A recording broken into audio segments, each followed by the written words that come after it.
So hello guys, स्वागत है आपका फैंस ऑफ डब्ल्यू की एक और नई वीडियो में। आज हम बात करेंगे स्मैकडाउन और जो छोटी मोटी अपडेट्स आई हैं उनके बारे में। तो सबसे पहले अगर स्मैकडाउन की बात करें तो स्मैकडाउन शुरू होता है हमारे फर्स्ट राउंड के ट्रिपल थ्रेट मैच से जो कि होता है वर्ल्ड हेवीवेट टाइटल टूर्नामेंट के लिए, जो कि होता है एज एजे स्टाइल्स रे मिस्ट्रियो के बीच में। जैसे जो शो है ऑन एयर जाता है तब उनको एज की जो है एंट्री देखने को मिलती है, और उससे पहले ही ऑफ एयर में ही एजे स्टाइल्स एंड रे मिस्ट्रियो रिंग के अंदर आ चुके होते। अब बात करें अगर मैच की, तो शायद ही ऐसा मैच हमने पहले कभी देखा हो जहां पर तीन सुपरस्टार एक ट्रिपल थ्रेट मैच जो होता है वो इतना बढ़िया बन जाता है। लेकिन होता तो काफ़ी बढ़िया है ये ट्रिपल थ्रेट मैच, लेकिन जो मूव्स यूज़ करते हैं जो तीनों सुपरस्टार, दो हमारे हॉल ऑफ फेमर्स, एक हमारे future hall of famer AJ style, और जो स्पॉट्स दिए गए थे तीनों ही सुपरस्टार्स को काफ़ी बढ़िया बढ़िया दिए गए थे, रिंग के बाहर भी, टॉप रोप पर भी, और काफ़ी सारे। और जहां हमको देखने को मिलता है जहां एज जो है रे मिस्ट्रियो को रिंग साइड पर पकड़ लिया था, और जो एजे स्टाइल है वो रिंग के बीच में से जाते हैं, रोप्स के बीच में से वो कूदते हैं एज स्टाइल के ऊपर, और वो कूदते हैं एज के ऊपर, और वो बन जाता है एक डीडीटी रे मिस्ट्रियो के लिए। और ऐसे ही काफ़ी सारे मूव्स जो हमने तीनों सुपरस्टार के बीच में देखे, जो कि शायद से पहले हमने कभी नहीं देखे। जो जो मूव्स हमने आज देखे तीन सुपरस्टार के मिला के, हमने काफ़ी सारे डीडीटी देखे, काफ़ी सारे हमने फोर आर्म्स देखे, काफ़ी सारे ड्रॉप के। अगर बात करी है तो अगर ये होता है कोई एक प्रीमियम लाइव इवेंट मैच तो काफ़ी अच्छा हो सकता था। लेकिन अब बात करते हैं अगले मैच की, लेकिन इससे पहले जो रिजल्ट है इस मैच का वो ये है कि एजे स्टाइल जीत जाते हैं और पहुंच जाते हैं सेमीफाइनल्स में। उसके बाद आता है दूसरा मैच जो कि होता है Bobby Lashley, Sheamus and Austin Theory के बीच। और अगर बात करें इस मैच के बारे में तो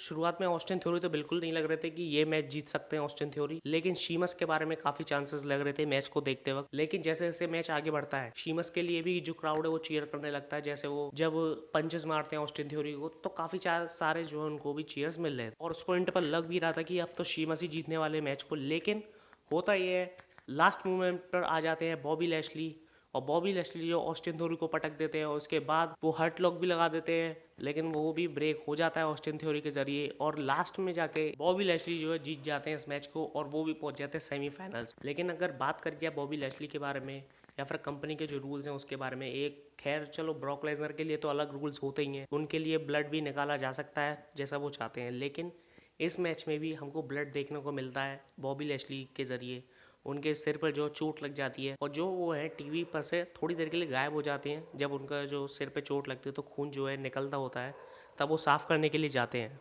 अब देखना यही होगा कि आगे जो रिपोर्ट्स मिलती हैं उसके बारे में, कि बॉबी लैशली के जो ब्लड निकला वो इंटेंशनली था या फिर गलती से निकल गए थे। जो उनके ब्लड निकला था उनके सिर पे चोट लगने की वजह से, अगर जैसी रिपोर्ट्स आएंगी वो मैं आपको सिर्फ आगे रिपोर्ट्स में बता दूँ। उसके बाद आता है अगला मैच जो कि होता है Cameron Grimes and Baron Corbin के बीच में, जहाँ पर बैरन कॉर्बिन कुछ बोलते हैं कैमरन ग्रेम्स को, और जैसे ही मैच स्टार्ट होता है वहाँ पर अपना जो है मूव लगाते हैं कैमरन ग्रेम्स बैरन कॉर्बिन के ऊपर, और जीत जाते हैं उस मैच में 5 सेकंड के अंदर, और अपने ही डेब्यू मैच में स्मैकडाउन। अब स्टार्टिंग में 3 मैच होने के बाद आता है हमारा सेगमेंट, जिसके लिए मैं और शायद से आप सभी लोग भी काफ़ी बेकरार होंगे उस सेगमेंट के लिए, जो कि होता है रोमन रिंग्स का, यानी कि पूरी ब्लड लाइन। और हमको स्मैकडाउन पर देखने को मिलते हैं रोमन रिंग्स आफ्टर रेसलमेनिया पहली बार। और उसके बाद जैसे ही रोमन रिंग्स आते हैं रिंग के अंदर आने के बाद अपने आप को एक्नॉलेज करवाते हैं पूरे क्राउड से। एक्नॉलेजमेंट कराने के बाद वो जाते हैं सोलो सिकोवा के पास, और सोलो सिकोवा से कहते हैं कि solo we have a problem. तो सोलो कहते हैं जी हाँ हमारे पास प्रॉब्लम है, जो कि है Sami Zayn and Kevin Owens की।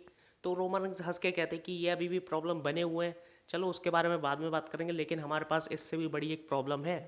तो रोमन रिंग्स कहते हैं सोलो से कि वो प्रॉब्लम है तुम्हारे भाई यानी कि द ऊसोस। और इतना बोलने के बाद ऊसोस का जो रिएक्शन था वो काफ़ी देखने लायक था। उसके बाद वो आगे कहते हैं कि जो हमारी फैमिली है, टैग टीम जो है वो हमारी द ग्रेटेस्ट है, यानी सबसे बेहतरीन हमारी टीम रही है हमारी फैमिली की, और तुम उन फैमिली में से एक हो। लेकिन तुमने जो है अपना मैच हार दिया रेसलमेनिया के अंदर, उसके बाद जब रीमैच मिला तुमको तुम वो भी हार गए, और वो रीमैच जो तुमने रखा था जो स्मैकडाउन पर था रीमैच तुम्हारा सैमी ज़ेन केविन ओवंस के अगेंस्ट, तुमने वो डेडिकेट करा रोमन रिंग्स को यानी मेरे को, और वो भी बिना किसी वैलिड रीज़न के तुमने वो डेडिकेट करा। और चलो डेडिकेट कर भी दिया तो तुम हार गए उसको, यानी ये तुमने मेरी बेइज्जती करी है, यानी तुमने अपने ट्राइबल चीफ की बेइज्जती करी है, तो अब तुमको माफ़ी मांगनी पड़ेगी। लेकिन जो जिमी ऊसो है वो हंसने लगते हैं। उसके बाद जो है रोमन रिंग्स कहते हैं कि तुम हंस क्यों रहे हो जिमी, ये तुम्हें जोक लग रहा है क्या, मैं जोक सुना रहा हूँ या मैं जोकर लग रहा हूँ तुमको, क्लाउन लग रहा हूँ। तो वो कहते हैं जिमी माफ़ी मांगो, तो जिमी जो है मना करते हैं। तभी वो है धक्का देते हैं जिमी में, और जिमी को आ जाता है गुस्सा। वो जैसे ही जिमी रोमन के तरफ बढ़ रहे होते तभी जे ऊसो जो है मांग लेते हैं माफ़ी रोमन रिंग्स से। उसके बाद वो कहते हैं कि रही बात टाइटल्स की तो वो हम वापस लेकर रहेंगे, जिसके बाद वो बुलाते हैं पॉल हेमन को, कहते हैं कि वाइज मैन बताए कि हम क्या प्लान करके आए हैं। उसके बाद जो है पॉल हेमन रिंग के अंदर आते हैं, माइक लेते हैं रोमन रिंग से और कहते हैं कि हम वो टाइटल्स जो हैं टैग टीम टाइटल्स यानी कि undisputed tag team titles Sami Zayn Kevin Owens हम वापस लेकर आएंगे एट नाइट ऑफ चैंपियन। और वो केविन ओवंस सैमी ज़ेन जो है टाइटल्स हारने वाले हैं against solo and the tribal chief Roman ring. ये देख के जो है ऊसोस जो है वो हो जाते हैं शॉक बिल्कुल। अब ये जो स्टोरी लाइन चल रही है द ऊसोस और रोमन रिंग्स के साथ यानी ब्लड लाइन के अंदर वाद विवाद चल रहे हैं, उनको देखने के साथ ऐसा ही लग रहा है कि जो ब्लड लाइन है वो ज़्यादा लंबे समय तक नहीं सर्वाइव कर पाएगी और हो सकता है कुछ महीनों बाद हमको ब्लड लाइन टूटती हुई नजर आए। लेकिन रही बात मैच की जो कि है Roman Reigns Solo Sikoa versus के Sami Zayn and Kevin Owens for the undisputed tag team titles, तो देखना हुआ क्या रोमन रिंग्स और सोलो सिकोआ इस मैच को जीत पाते हैं और क्या वापस ला पाते हैं अपने सोना जो उन्होंने ऊसोस के जरिए गवा दिया है ब्लड लाइन की। जो रिपोर्ट्स हैं पिछली वीडियोस में मैंने आपको बताया था कि Sami Zayn and Kevin Owens ज़्यादा लंबे समय तक टैग टीम टाइटल जो है अपने पास नहीं रख पाएंगे, यानी वो ज़्यादा लंबे समय तक चैंपियन नहीं बन पाएंगे। अब देखना यही होगा क्या नाइट ऑफ चैंपियंस की वो रात है जहां पर Kevin Owens and Sami Zayn हारने वाले। उसके बाद अगला मैच आता है वुमेन्स टैग टीम टाइटल्स के लिए जो कि होता है Liv Morgan Raquel Rodriguez versus the Damage Control, और जिसमें कि लिव मॉर्गन और रैकेल रॉड्रिगेज जो है टाइटल्स को रिटेन कर लेती हैं, लेकिन एक अलग तरीके से। इस मैच में जो है ईओ स्काई रिंग साइड पर मौजूद थी, इंटरफेयर करना चाह रही थी मैच के अंदर टाइटल्स का इस्तेमाल करके, पीछे से वार करने की कोशिश कर रही थी लेकिन ऐसा नहीं कर पाती हैं ईओ स्काई, और जिसकी वजह से पिन हो जाती हैं बेली और हार जाते हैं इस मैच को डैमेज कंट्रोल। और अगर डैमेज कंट्रोल की स्टोरी को भी देखा जाए तो काफ़ी समय से हम देख रहे हैं कि जो ईओ स्काई है वो खफा चल रही है बेली के साथ, क्योंकि बेली जो है कभी कभी जो है मजाक उड़ाए जा रही हैं ईओ स्काई का। जैसे कि अभी जब स्मैकडाउन हुआ और उस मैच के पहले जो वुमेन्स टाइटल मैच था डैमेज कंट्रोल का, उससे पहले बैक स्टेज पर वो जो है ईओ स्काई का मजाक उड़ाती कि कैसे वो टाइटल हार जाती हैं, वो जीत नहीं पाती हैं बियंका ब्लेयर से ईओ स्काई, जिसके ऊपर वो मजाक उड़ाती हैं और ईओ स्काई जो है काफ़ी नाराज़ दिखती हैं बेली के साथ। अब देखना होगा कि डैमेज कंट्रोल की जो स्टोरी लाइन है वो किस तरीके से आगे बढ़ती है, क्या हमको यहाँ पर भी एक और ब्रेकअप देखने को मिलेगा इस टीम के अंदर। उसके बाद होता है हमारी the Raw women's champion Bianca Belair का विनिंग सेलिब्रेशन सेगमेंट। जैसे ही बियंका ब्लेयर आती हैं अचानक से आ जाती हैं आस्का, और आस्का जो आते ही हैंडशेक करना चाहती हैं, हाथ मिलाती हैं बियंका ब्लेयर से, लेकिन जैसे ही बियंका ब्लेयर हाथ मिला लेती हैं तभी आस्का जो है मिस्ट फेंक देती हैं बियंका ब्लेयर के मुंह पे। अब ये देखकर यही लग रहा है कि नाइट ऑफ चैंपियंस में हमको एक और बार रेसलमेनिया का रीमैच हो हमको देखने को मिल सकता है,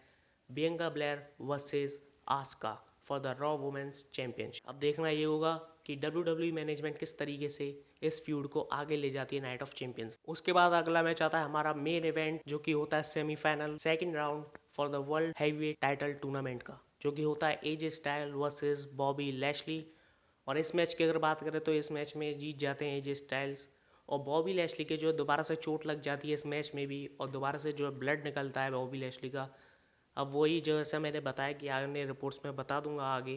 कि क्या ये इंटेंशनली था या फिर ये गलती से निकल गया, बॉबी लैशली का ब्लड है वो गलती से निकला है इंटेंशनली निकाला गया। अब देखना यही होगा क्या आती हैं रिपोर्ट्स। लेकिन अब देखा जाए तो जो फाइनल मैच है for the world heavyweight championship के लिए जो कि होने वाला है नाइट ऑफ चैंपियंस में, वो हो चुका है Seth Rollins versus the AJ Styles. अब देखना ये होगा कि कौन जीता है इनमें से, क्योंकि पहले जो रिपोर्ट्स आ रही थी सेथ रॉलिंस जो है फेवरेट बताए जा रहे थे वर्ल्ड हैवीवेट टाइटल को जीतने के लिए, लेकिन अभी जो है कुछ ही दिनों पहले या फिर जो एक दो दिन पहले से रिपोर्ट्स आना स्टार्ट हो गई हैं कि जो सेथ रॉलिंस है वो शायद से हार सकते हैं मैच वर्ल्ड हैवीवेट टाइटल के लिए और जीत सकते हैं एजे स्टाइल्स। अब देखना ये हुआ कि कौन जीतता है, ये समय ही बताएगा नाइट ऑफ चैंपियंस में कि कौन बनने वाला है हमारा first world heavyweight champion at night of champions. तो यही था आज की वीडियो में। अगर यहाँ तक वीडियो देखी हो, अगर अच्छी लगी तो लाइक करें, सब्सक्राइब करें, कमेंट करें, शेयर करना ना भूलें,